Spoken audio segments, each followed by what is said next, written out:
Eu quero convidar você a abrir a sua Bíblia junto comigo no Evangelho de João. Evangelho de João. Evangelho de João, capítulo 6. Evangelho de João.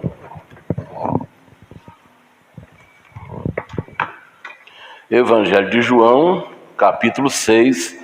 Nós vamos ler alguns versículos aí desse capítulo. Evangelho de João, capítulo 6. Nós vamos ler o 35.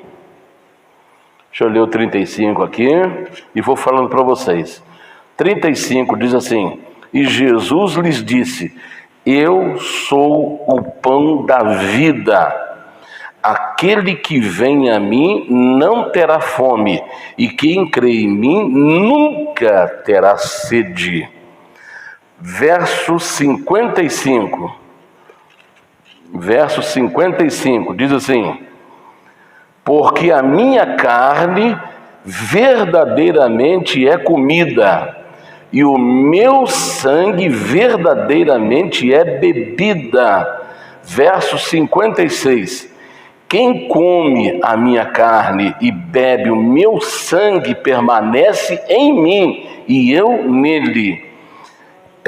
Verso 57 e 58.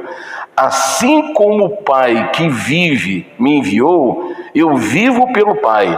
Assim quem de mim se alimenta, também viverá por mim. Verso 58. Este é o pão que desceu do céu. Não é o caso de vossos pais que comeram maná e morreram. Quem comer este pão, viverá para sempre. Oh, maravilha! Viverá para sempre. E o corpo que Jesus falou,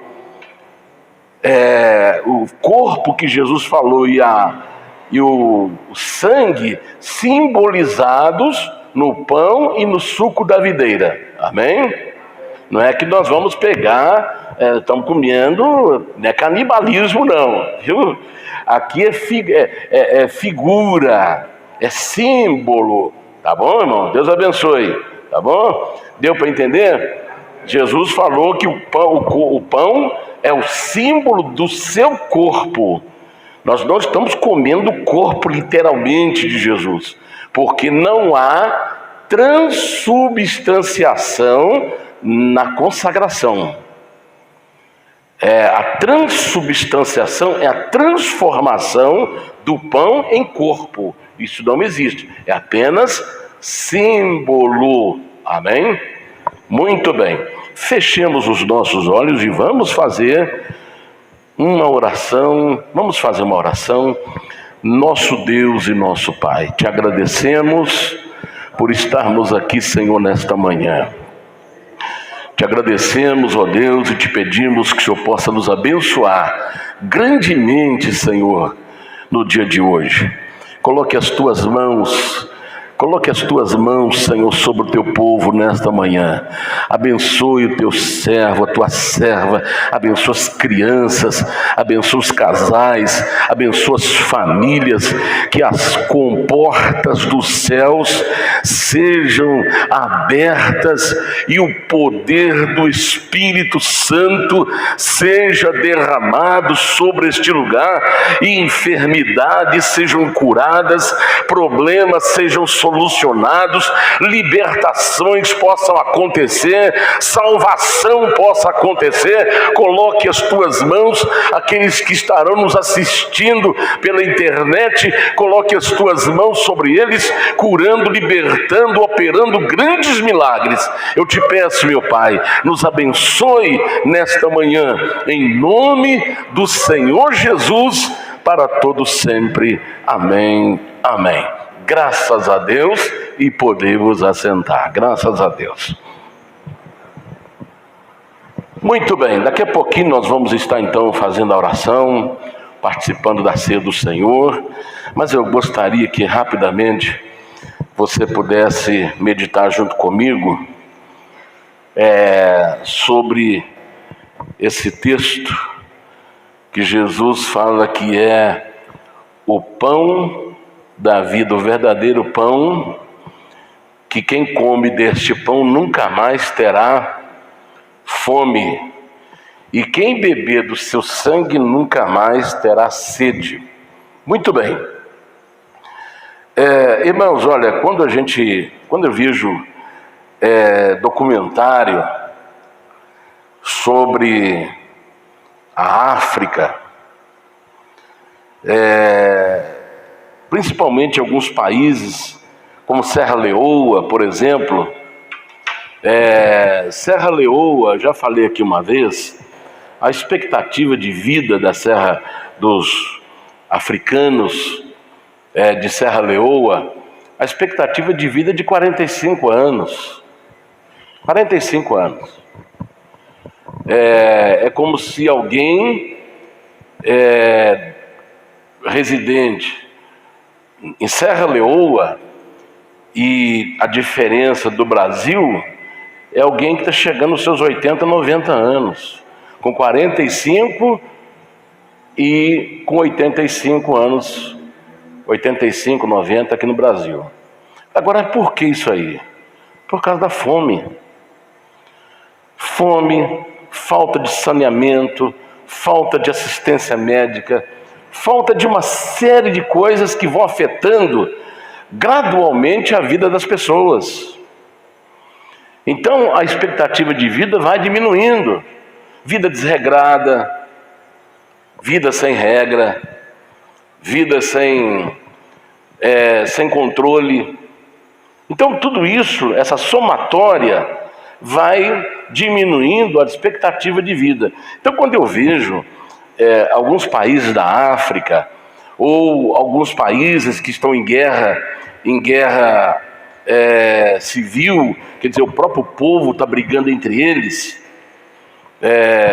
buscando a sua liberdade, buscando a sua independência, aí tem áreas que a comida não chega.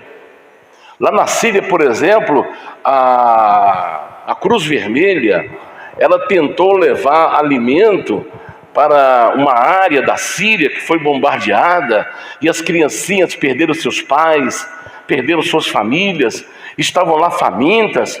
Aí quando o comboio, todo coberto de lona branca, para eles verem que ali estava sendo levado alimento para as pessoas famintas, esse comboio foi bombardeado e o alimento não chegou no seu destino.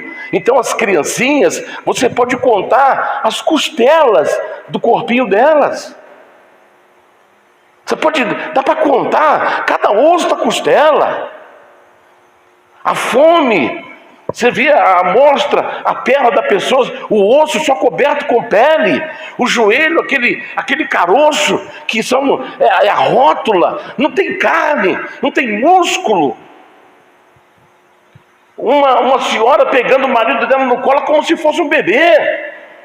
O rosto a sua caveira, o seu rosto cadavérico, cada parte do crânio, da face, está aparecendo porque só tem pele cobrindo o osso. Então a gente percebe como a fome é dolorosa, como a fome ela é crucial, ela é terrível. Mas a sede também, porque um corpo, por exemplo, um corpo normal, ele pode suportar até 40 dias sem comer. Agora, uma pessoa não consegue ficar muito tempo sem água. Você não consegue ficar uma semana sem água, que a morte chega rapidamente. Porque o nosso corpo, ele tem mais de 70% é água. Então,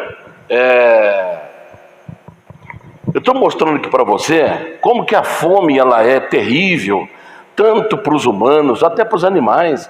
Quando a gente vê um animal esquelético, abandonado, ou às vezes deixaram, a pessoa morreu e deixou a casa fechada e os animais lá dentro sem poder levantar, de tanta fome. né? Então isso mexe com a gente. Mas eu quero dizer uma coisa para você, que a fome física e a sede física não é tão terrível quanto a fome e a sede espiritual. Porque a fome física você pode até amenizar. Por exemplo, não está inserido, por exemplo, na nossa cultura, o comer gafanhoto, o comer barata, o comer rato, o comer escorpião. Não está inserido na nossa cultura isso aí. Mas naquela região do oriental, Japão, China, Coreia, principalmente a Coreia comunista, a China comunista, depois da guerra, eles passaram a ingerir esses alimentos para não morrer de fome. Então você vê a pessoa comendo escorpião, você vê a pessoa comendo baratas, você vê a pessoa comendo gafanhoto, você vê a pessoa comendo morcego. Então para eles vão ingerindo tudo. Larvas, minhocas, rato não é rato criado em laboratório, não, é rato de esgoto mesmo, aquele rato que mata. Por quê? A fome fez eles a inserir na sua cultura esse tipo de alimento, para não morrer de fome. Então a pessoa às vezes pode até amenizar a fome, uma água às vezes contaminada, dependendo, ele pode aquecê-la e matar as bactérias que existem na água e ingerir. Mas a fome e a sede espiritual, nós não temos como dar alguma coisa para ela. Nós não podemos dar qualquer coisa para ela. E a fome e a sede espiritual é pior do que a física. Quando a gente vê um esqueleto, humano, por causa da fome, por causa da miséria, a gente fica penalizado, a gente fica chocado. Mas quantas pessoas que estão bem fisicamente, mas espiritualmente está com uma sequela que você já não consegue imaginar, a sequela espiritual que aquela pessoa está vivendo. E ela ingere de tudo para tentar matar essa fome e essa sede espiritual. Quanto mais ele tenta, mais ele se afunda. Então, irmãos, olha, a fome, ela é a causa, a fome e a sede, agora fisicamente falando, é a causa de muitas enfermidades. Muitas enfermidades. Porque, por exemplo, uma pessoa fraca fisicamente, o seu organismo vai ter poucas defesas. Vai ter poucas defesas uma pessoa que está fraca fisicamente.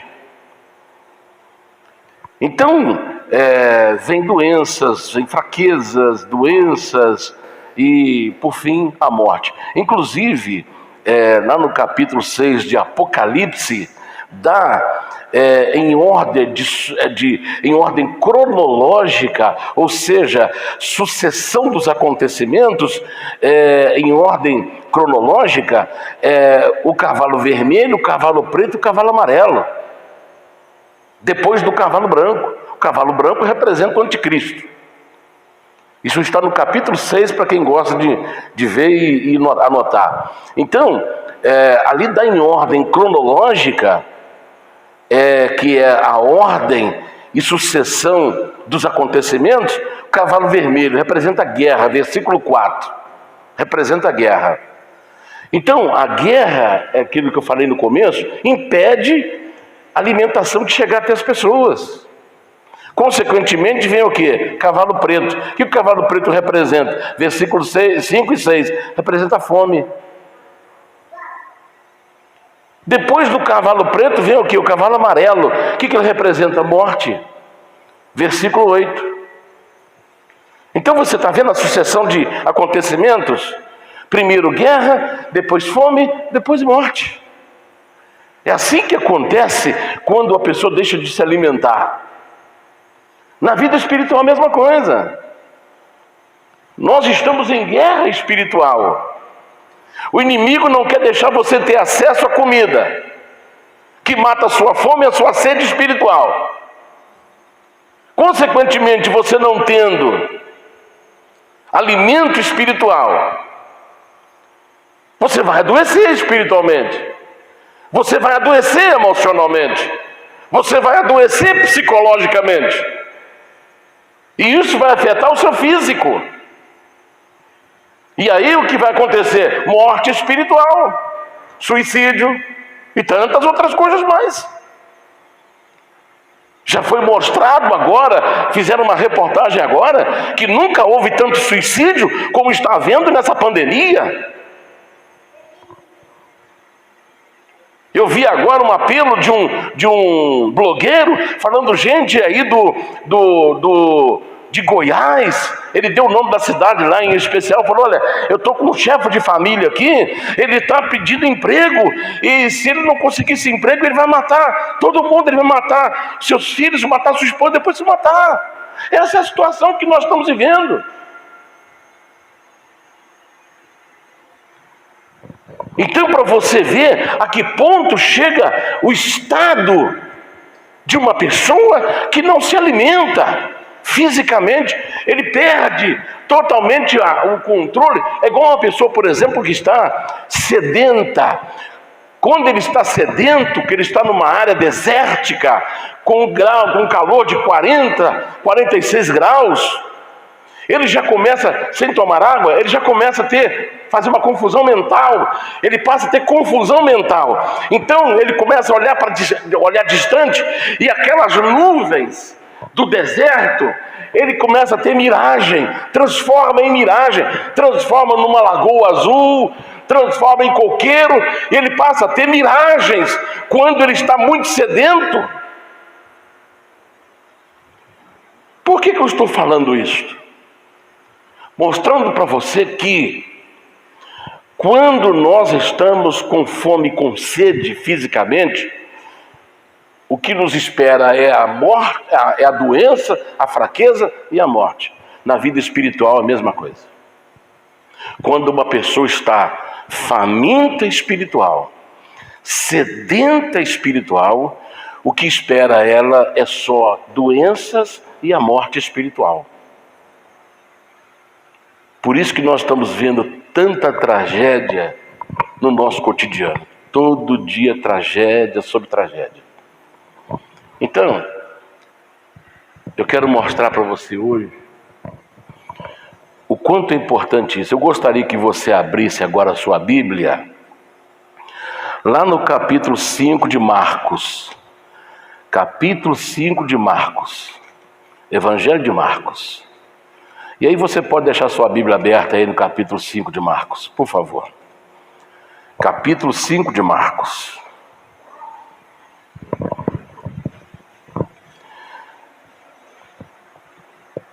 Está registrado do versículo 21 em diante. Versículo 21 em diante. Olha os casos que nós temos aqui. No versículo... vamos ler o 21. E passando Jesus... Todos já acharam aí? Marcos 5, 21. E passando Jesus outra vez de um barco para o outro lado, ajuntou-se a ele uma grande multidão, e ele estava junto do mar. E eis que chegou um dos principais da sinagoga, por nome Jairo. Sinagoga é a igreja judaica. Se ele era o principal da sinagoga, então para nós aqui ele seria o pastor titular, certo? Que ele é o principal da sinagoga. Eis que chegou um dos principais da sinagoga, por nome Jairo, e, vendo-o, prostrou-se aos seus pés e rogava-lhe muito, dizendo: minha filha está moribunda, ou seja, está doente. Rogo-te que venhas e lhe imponha as mãos para que sare e viva. Então, o caso era grave. Se ele falou, venha e coloque a mão sobre ela para que ela sare e viva, porque essa menina estava em estado precário, em estado grave. Certo? Aí Jesus então começou a sua caminhada para ir na casa de Jairo. No caminho, eu quero que você veja aí na sua Bíblia também, no versículo 42, a menina tinha 12 anos. Né? 12 anos de idade. Tem alguém com 12 anos aqui?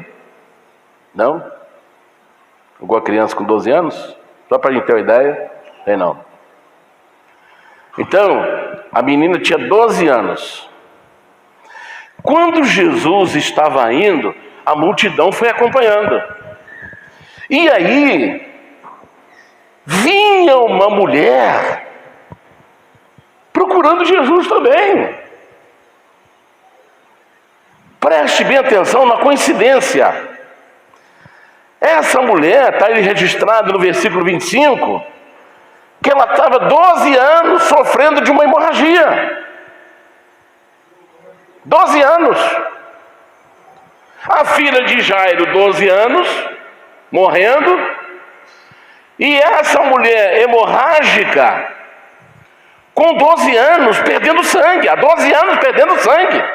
E ela mesmo conta que ela gastou tudo o que ela possuía com remédios e com médicos, de nada adiantando. Então ela falou assim: olha, se eu apenas tocar na roupa de Jesus, eu tenho certeza que eu serei curada. Aí ela foi, inclusive, ela tinha que fazer isso tudo escondido, porque quando uma mulher naquela época estava com fluxo sanguíneo, ela era considerada imunda. E pelo tempo que ela vinha perdendo sangue, ela não estava com uma boa aparência. Ela não estava com uma boa aparência. Ela tinha a aparência de uma pessoa sem sangue. Uma pessoa que está perdendo seu sangue. Agora imagine uma pessoa perdendo sangue há 12 anos. O que você acha? Como é que você acha que as forças delas estão? A força dela estava? Com que velocidade ela conseguia caminhar? Se o sangue é a vida. Eu estava vendo uma reportagem, um rapaz estava cortando bambu, é um perigo tremendo isso aí. Às vezes a gente abusa em casa, né, com essas ferramentas, cortando bambu com maquita. Maquita não é para cortar madeira, maquita é para cortar ferro, cortar piso. Aliás, nem piso, né? Mas é para cortar ferragem. Mas às vezes a pessoa, naquela pressa, quer cortar madeira. Ele estava cortando bambu, sentado cortando bambu. Aí a maquita emperrou. E ela tem 3.500 velocidade, rotação, 3.500 rotação. Aí ele foi tentando, apertando lá, e tentando soltá-la do bambu. Aí quando ela solta, ela sai do bambu, porque ela está ligada, e vem na perna dele. Quando veio na perna dele, ele não saiu nem do lugar. Ela pegou a veia femoral. Ele não saiu nem do lugar. Ali ele morreu debaixo da moita de bambu. Para você ver que o sangue é vida. E essa mulher, há 12 anos, vinha perdendo sangue. Então, se ela chegasse assim e pedisse para alguém: gente, eu estou procurando Jesus, me leve até ele, ninguém ia atendê-la. Por quê? Segundo a lei, a mulher com fluxo de sangue, ela era considerada imunda. Então todo mundo ia se afastar dela. Então ela tinha que fazer tudo escondido. Então quando ela via a multidão e todo mundo, ela ouvindo falar que Jesus estava lá no meio da multidão, o que ela fez? Ela caiu de joelho e foi gatinhando. Ela foi gatinhando. E as pessoas viam alguém esbarrando, saía porque não via o rosto. Só via o corpo. Só via a roupa. Cabeça toda coberta. Porque se alguém percebesse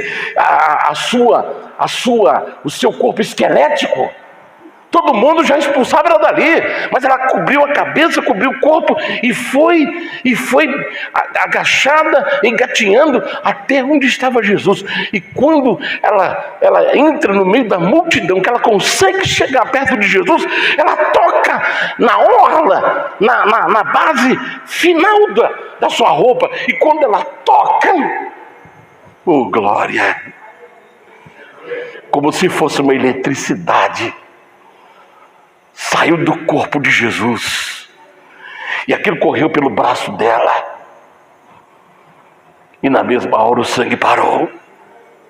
Aleluia. Aí Jesus: quem é que me tocou? Quem me tocou? Os discípulos: mestre, está todo mundo te tocando, essa multidão aí desbarrando, está todo mundo te tocando. Ele falou: não, alguém me tocou com fé, porque de mim saiu o poder para curar.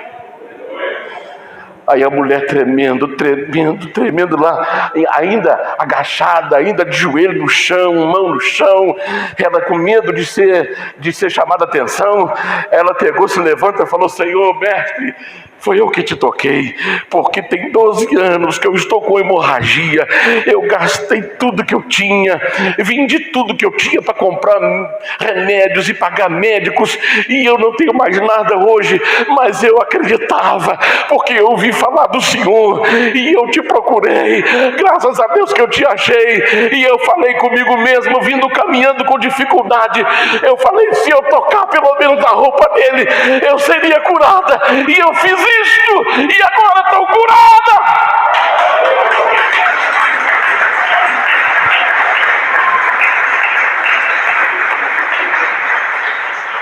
Jesus disse: filha, pode ir embora, porque a tua fé te salvou. Eu quero que você preste atenção agora. Esse texto é uma tríplice figura da igreja. Nós temos aqui Jairo, o anjo da igreja, o pastor da igreja.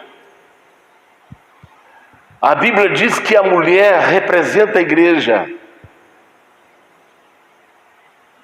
Assim como o homem representa Cristo, a mulher representa a igreja. Então nós temos aqui duas mulheres e um anjo. Jairo como pastor, como anjo da igreja, e a menina de 12 anos e a mulher hemorrágica de 12 anos sofrendo, representando a igreja. Então preste bastante atenção agora.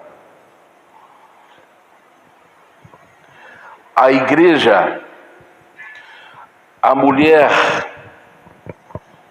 com fluxo sanguíneo, que era uma senhora já de idade, ela representa a igreja velha. Quando eu falo igreja velha, eu falo de igreja do meu tempo. Quando eu falo de igreja velha, eu estou me referindo a igreja da Bíblia, a igreja dos cânticos. Como Lutero disse, ainda que cada telha de Roma seja um demônio, o meu Deus é castelo forte. Castelo Forte está aí já mais de um século e ainda é cantado, porque ele sempre está atual.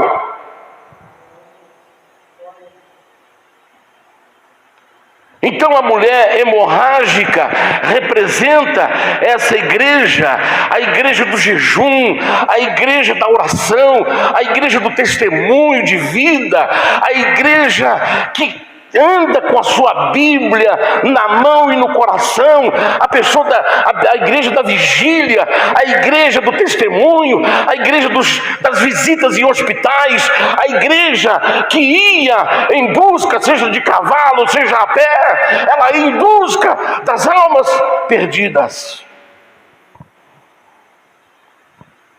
Mas essa igreja sangra. Essa igreja sangra. Não tem lugar mais para essas pessoas na igreja hoje. Não tem mais lugar. Esses irmãos antigos, de 20, 30, 40 anos de vida cristã, falando: meu Deus, o que está acontecendo com a igreja? Eles não têm mais lugar na igreja para eles. Ele está sangrando. E ele não tem um anjo para levá-los até Jesus. Ele está caminhando sangrando. Ele está caminhando fraco. Porque não se alimenta.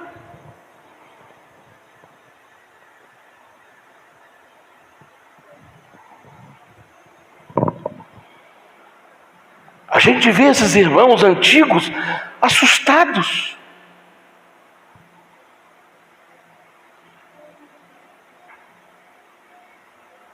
Porque eles estão sangrando. Ele fala assim: meu tempo não era assim. Meu tempo a gente tinha uma vigília que começava às 11 horas e terminava às 5 da manhã. Parava só para o intervalozinho de um café. 3 da manhã, e depois continuava até 5 horas, e batismo com o Espírito Santo, derramamento do Espírito Santo, aquela alegria, dons espirituais, e gente saindo para o ministério, gente levantando, indo para o ministério, sem levar um tostão no bolso, chega lá, dormia no chão, e alugava um salão, e de repente estava cheio de almas, ganha para Jesus. Essa safra acabou. Essa safra não existe mais.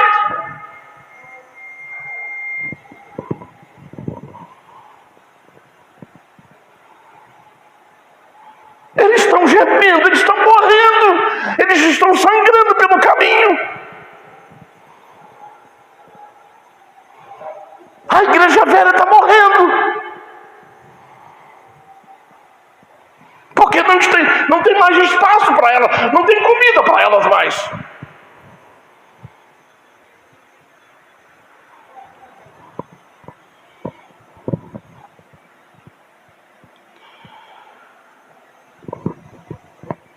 A menina de 12 anos representa a igreja nova.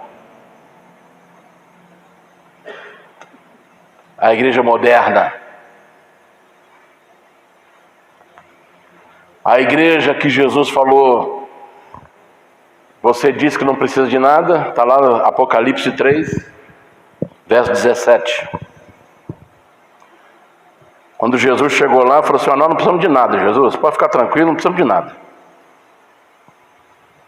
Aí Jesus fala assim: olha, você está dizendo que rico é rica, mas eu quero dizer para vocês, vocês são pobre, miserável, cego e nu.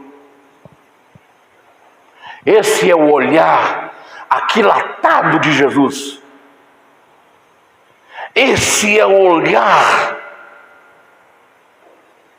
Quando a Bíblia fala 7 olhos, está falando de visão perfeita, olhar perfeito. Jesus olhou, eles estavam achando que estavam bem, mas Jesus falou assim: olha, vocês são pobre, cego, nu. Aconselho que de mim compre ouro refinado no fogo, aconselho que de mim compre linho branco fino, para que cubra a tua nudez, e colírio para que unja os seus olhos, para que vejam.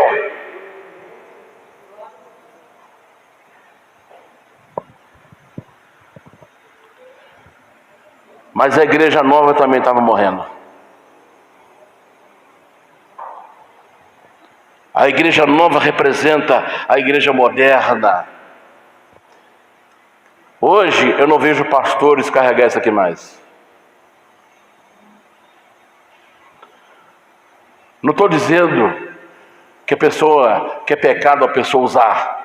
Não, ele já leva o tablet por o púlpito da igreja e já usa o tablet em cima lá. Se ele é o pastor, se ele é o anjo da igreja, ele não usa a Bíblia, ele espera que cada membro da sua igreja vá usar a Bíblia? Nunca. Cada um vai trazer o seu celular. E na hora que ele está bem no meio da mensagem, o telefone... Acabou, ele não vai assistir mais. Ou ele põe no treme-treme. Então, opa, acabou, já desviou da mensagem. Teve um dia, uma senhora, foi numa sexta-feira, me lembro como se fosse hoje. Acho que ela tinha comprado celular naquele dia. Aí, o telefone, ela pôs bem no... Aquele trim daquele telefone antigo, de fixo. Aí ela deixou tocar bastante. Aí ela olhava assim para ver se alguém estava sabendo de onde estava vindo o telefone. Quando todo mundo viu que o telefone estava lá, aí ela pega, levanta, abre a bolsa e tira e olha. Alô! Até o pastor ficou perdido. Então, se um pastor, ele não usa a sua Bíblia, ele espera que a igreja vai usá-la? Nunca. É a igreja moderna. Não existe mais a mensagem de cruz. A mensagem hoje é de autoajuda. É só a mensagem de autoajuda.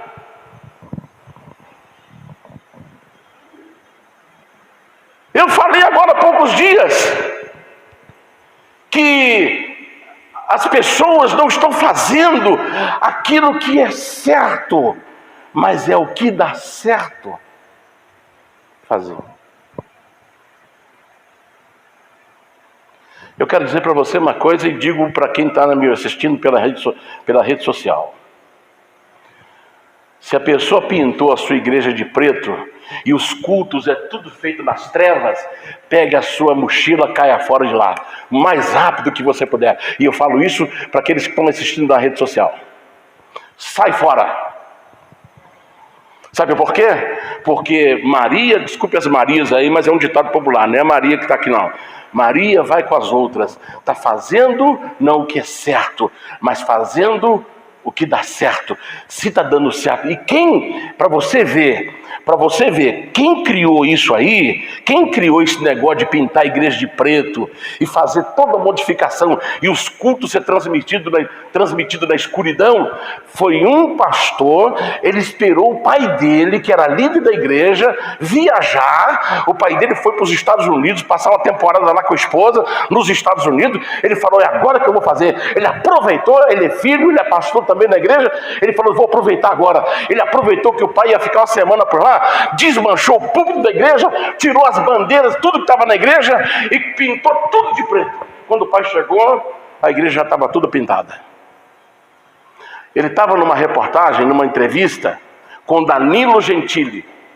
O Danilo Gentili perguntou assim: qual era a sua ideia quando você apagou as luzes da igreja e pintou de preto? Você estava assim, querendo fazer tipo uma boate? Ele falou exatamente isso aí. Uma boate. Ele falou assim: as pessoas da boate não se sentem bem? Não ficam à vontade? Então, eu quero que as pessoas, quando vier na igreja, fiquem bem à vontade. Irmãos, o que a Bíblia ensina? Guarde o teu pé quando entrares aonde? Na casa do Senhor. Nós temos que temer e tremer na presença de Deus. É isso que acabou. É isso que a igreja moderna acabou. E com isso, ela está morrendo cedo, ela está morrendo precocemente. Mas Jairo, o anjo da igreja, ele foi a Jesus: quero que o Senhor vá na minha casa e imponhas a tua mão sobre ela, para que ela sare e viva. Jesus foi lá. Mas no meio do caminho, os funcionários da casa de Jairo falaram: olha, Jairo, não precisa mais incomodar o mestre, porque a sua filha acaba de morrer. Estou vindo de lá agora. E vem, não precisa levar mais o mestre. Sua filha acaba de morrer. Aí Jairo ficou desesperado, começou a chorar. Jesus falou: não temas, creia somente. Aí Jesus chegou lá e ele disse assim: gente, essa menina não está morta, ela dorme. Quando ele falou isso, as pessoas começaram a zombar dele. Aí Jesus chega e fala assim: Talita cumi. Menina, Talita quer dizer menina. A ti te digo, levanta-te. E pegou ela pela mão, a vida entrou nela e ela senta na cama. Você sabe o que Jesus mandou fazer, a primeira coisa para dar para ela? Alguém já leu esse texto? Ó, Deus abençoe. Dê-lhe comida. Dê-lhe comida.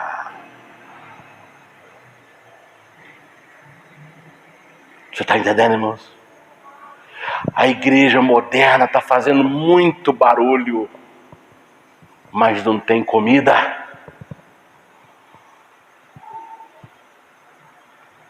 A igreja moderna está atraindo todas as classes sociais, mas não tem transformação.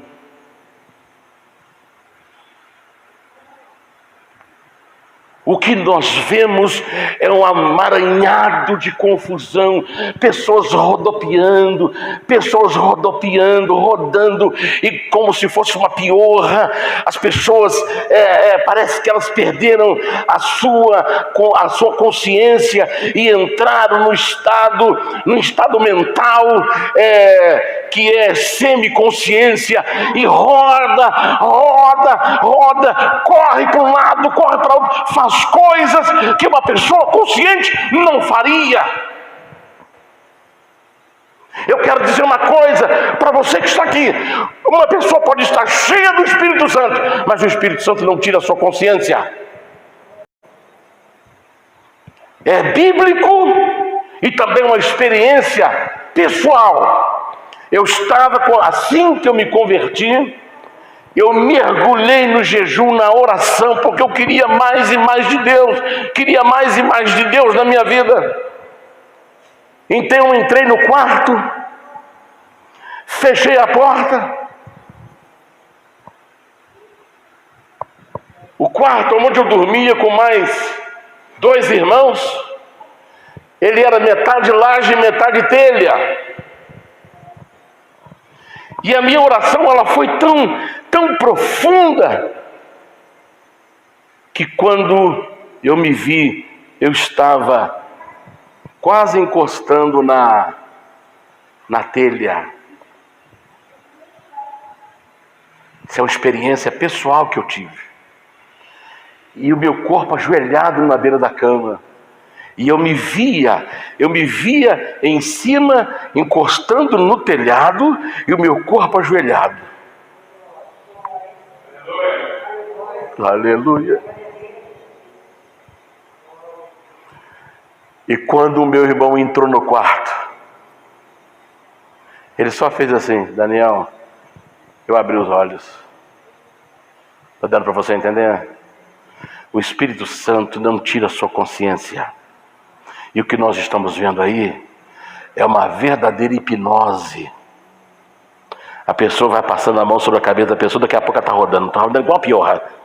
Você pode pegar ela. Olha, teve um lugar em Belo Horizonte, uma reunião, que teve pessoas que teve que ser carregada para casa sem consciência. A pessoa fez a pessoa dormir e não soube fazer ela voltar.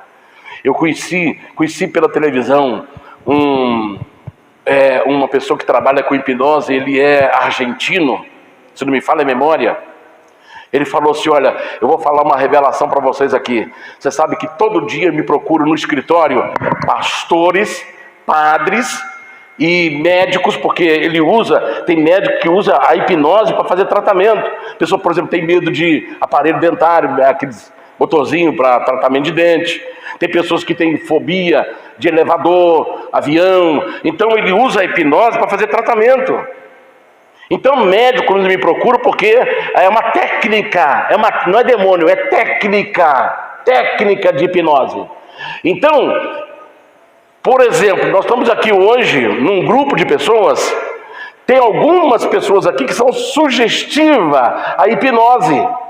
E se eu quiser saber quem é sugestiva ou de fácil sugestão à hipnose, é só eu fazer alguns comandos aqui. Quem não conseguir soltar a mão, aquela pessoa já é fácil. Ele vai separar aquelas pessoas para trabalhar com ela. Vai fazer ela dormir, vai fazer ela comer uma cebola e pensar que é maçã, vai fazer ela mastigar um dente de alho e falar que é chicletes. Vai ver, ela vai falar que está com a boca cheia de dente de ouro, e só ela que vê o ouro, ninguém vê mais. Aí eu falo assim para você: você acha que se Deus fosse colocar um dente, ele colocaria um corpo estranho em nós? Para ver rejeição? Se Deus for colocar um dente, ele vai colocar de porcelana. Ele vai colocar da matéria-prima. Não vai fazer dentro de ouro. Mas as pessoas não entendem. Sabe por quê? Porque a igreja moderna, ela mudou tudo.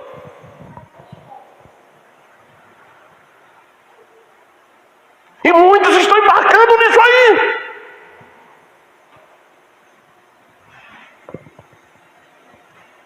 Então eu quero dizer para você, irmãos, se amanhã eu der na telha aqui de pintais de preto, por favor, me abandonem.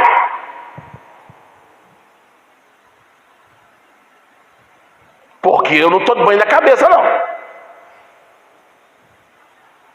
Está dando para você entender? Nós temos que voltar. Foi cantado o último hino aqui. Quero voltar para onde? Nós temos que voltar às veredas antigas. A igreja nova está morrendo. Assim como a igreja velha. Porque não há espaço para as pessoas do jejum, as pessoas da oração. Ela não tem mais espaço da igreja. Não tem mais lugar para ela, não. Que chega, apaga as luzes todinha da igreja. Aí o senhor de idade lá com óculos. Não estou criticando nem desmerecendo. Eu estou mostrando aqui a dificuldade que ele tem para enxergar, porque o óculos dele já está com lente já de fundo de garrafa. Como é que ele vai entrar na igreja com aquela escuridão? Ô irmão, onde eu estou aqui? Jesus falou que nós temos que repudiar, divorciar das trevas. Nós somos da luz. Quanto mais perto da luz, é melhor. Agora nas trevas, nós podemos fazer um monte de coisa errada que ninguém vê, mas Deus está vendo. Ele fala que as nossas obras, ela tem que ser feita na luz. O pastor tem que pregar na luz. Nós temos que andar na luz. Nós temos que ser da luz. Nós temos que ser do dia e não da noite. Nós temos que ser da luz e não das trevas. Porque a treva, ela é do diabo.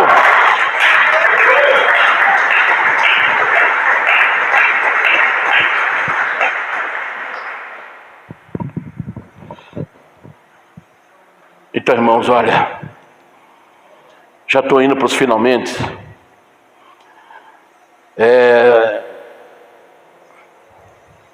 Em 1 Coríntios capítulo 11, verso 30, Paulo fala da situação atual da igreja, que é semelhante.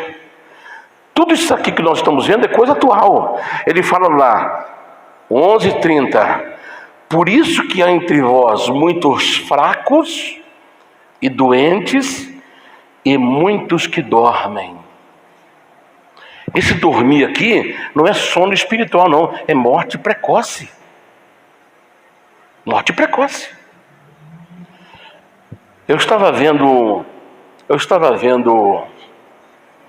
um vídeo, mas ele eu nem pus para rodar, não, só vi a pessoa e o título do vídeo. A pessoa coloca Jesus, o nome Jesus, no tanque da moto, mas dirige igual Satanás. Ele põe assim, Jesus no tanque da moto, mas anda igual Satanás. Vai igual um maluco pela estrada, pelo meio da rua. Vai cortando, igual minha esposa um dia parou no semáforo ali na Paracatu, aí encostou do lado assim, um cara falou assim, ó tia, vou meter o pé nisso aí, hein, tia. E ele meteu o pé mesmo no retrovisor, quebrou o retrovisor do carro e foi embora. Quem é aqui? Não dá nem tempo de você ver placa. Às vezes passa um voado no pezinho, eu falei, pra que isso, cara? Se entra uma criança na frente, já era. E às vezes pessoas da igreja. O dia desse aí um pastor subiu na igreja, entrou na igreja com a moto dele. Subiu em cima do púlpito com a igreja, com a moto. A igreja moderna. Não vou nem falar onde que era, na Rio Branco ali, não vou nem falar. Não vou nem falar que era na antiga Master. Não vou nem falar. Isso pode ir para a rede. Você está entendendo, irmãos? Onde nós estamos chegando? Então, o que a Bíblia fala? Quem nasceu de Deus, conserva-se. Então você tem que cuidar de você mesmo. É você quem toma as decisões. Se você fala assim, olha, eu quero ser enganado, eu quero ser ludibriado, então você vai ser. Fala assim, não, eu quero dizer uma coisa para você, irmão. Rótulo não salva ninguém. Guarde bem isto.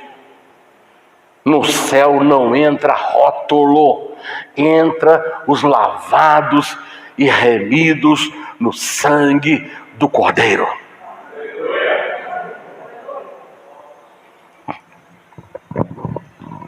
Paulo, em 1 Coríntios, capítulo 3, 1 e 2, ele fala de alimento. Ele falou assim, olha, eu queria dar um alimento forte para vocês, mas eu estou sendo agora obrigado a dar leite para você, porque ainda sois meninos espirituais. Em Hebreus, capítulo 5, do 12 ao 14, diz assim, olha, muitos deveriam ser mestres pelo tempo que tem de vida cristã. Muitos já deveriam estar pregando. Eu quero dizer uma coisa para vocês. Tem muita gente que está aí 10, 15 anos da igreja e não conhece nada da Bíblia. Sabe por quê? Porque eles nem levam a Bíblia e nem lêem a sua Bíblia em casa. Sabe por quê? Porque o pastor é o exemplo do púlpito de usar o tablet.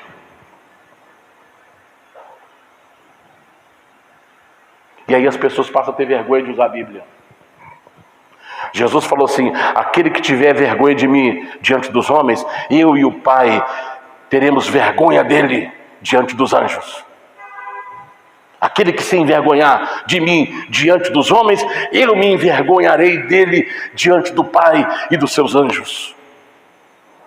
E hoje estamos assim. A pessoa está com o tablet na mão e a igreja toda escura. Você não consegue nem identificar ninguém dentro da igreja. Não consegue ver mais nada. Eu falo para você, é isso que Deus quer? Não, essa igreja nova, moderna, está morrendo de fome. Quando a menina foi levantada, Jesus falou assim: dê ela de comer, dê alimento para ela. Então a igreja moderna, a igreja nova, ela precisa de alimento saudável. Ela precisa de feijoada mesmo, não de leitinho. Ela precisa de palavra, ela precisa de oração, porque muitos já deveriam ter sido mestres, mas não conhecem o ABC da Bíblia. Tem gente que nunca ouviu falar de Espírito Santo. Tem gente que nunca ouviu falar de batismo do Espírito Santo. Tem gente que nunca ouviu falar, com 10 anos de igreja, que Jesus está voltando para buscar a igreja. Tem gente que não sabe nenhum sinal da volta de Jesus.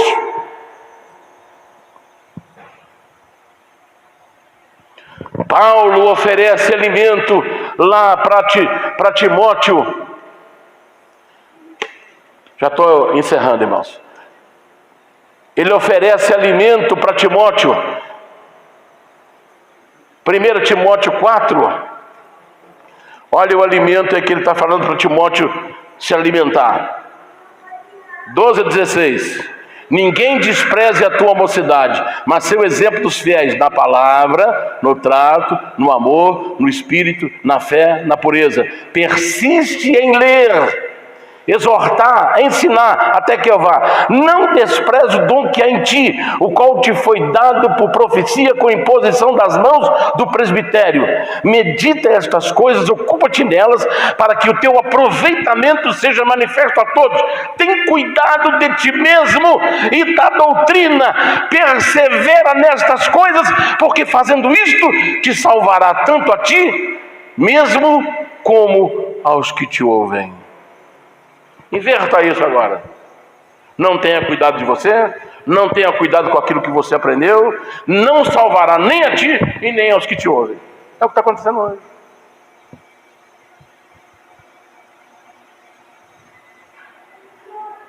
Eu só vou citar e não vou comentar para encerrar. Se quiser anotar, Provérbios capítulo 3. Provérbios 3. Lá fala de nutrição.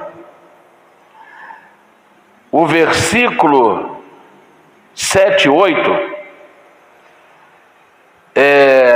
O que é nutrição? Nutrição é assimilação de alimento. Assimilação de alimento. Ou seja, o organismo se apropria da substância necessária ao seu desenvolvimento. Então o versículo 7 do capítulo 3, é capítulo 3 mesmo que eu falei, né? De Provérbios, diz assim: não seja sábio aos teus próprios olhos. Por que nós não podemos confiar em nós mesmos? Porque o nosso olhar, ele é limitado. O nosso olhar é muito limitado. Então não apoie no teu próprio entendimento, mas confie no Senhor de todo o teu coração. Teme ao Senhor, quer dizer, respeita a sua palavra, obedece e pratica. Aparta-te do mal. Apartar é afastar, é desviar. Isso cabe quem? A mim. Eu que decido. Eu que decido afastar. Olha, só tem um lugar na Bíblia que manda a gente encarar. Só tem uma coisa que Deus manda encarar. A Bíblia fala assim: sujeite a Deus, resiste ao diabo. Põe uma resistência. E ele fugirá de vós. Então está mandando fazer o quê? Resistir ao diabo. Agora, tem uma coisa que Deus manda fugir. Fuja da prostituição, fuja dos desejos da carne, fuja das paixões da mocidade. Por que falou isso aí? Porque o Espírito, Jesus falou assim, o Espírito da verdade está pronto, mas a carne é fraca. Por isso que você tem visto gente muito grande cair, tombar. Porque a carne é fraca. Versículo 8. Essas coisas aqui são remédio para o teu umbigo. O umbigo é o centro da nutrição. Quando o bebê está no ventre da mãe, por onde ele se alimenta? Por umbigo. O umbigo é o centro da nutrição. Então preste bem atenção lá. Lá está assim, olha, é remédio para o teu umbigo, que é o centro do corpo, o centro da nutrição que se espalha para o corpo todo, e é medula para os seus ossos. O que é a medula? É o tecido que enche a cavidade dos ossos. É a medula que forma os glóbulos vermelhos do sangue. São os glóbulos vermelhos que levam o oxigênio para o corpo. Está dando para você entender? Como é que a palavra de Deus é remédio? Agora a decisão é quem? A decisão é minha. A decisão é sua. Eu que escolho. Se eu quiser ser enganado, eu vou ficar sendo enganado. Mas se eu não quiser, a Bíblia manda que eu cuide de mim mesmo. Então eu termino já dizendo, Jairo, o anjo da igreja, foi a Jesus. A mulher com fluxo de sangue foi a Jesus. Jesus ressuscitou a menina de 12 anos e Jesus curou a mulher com fluxo sanguíneo. Então, qual é o caminho da igreja? O caminho da igreja é Jesus. Qual é o caminho dos pastores? Jesus. Qual é o caminho para os diáconos? Jesus. Qual é o caminho para os jovens? Jesus. Qual o caminho para os idosos? Jesus. Qual o caminho para os novatos? Jesus.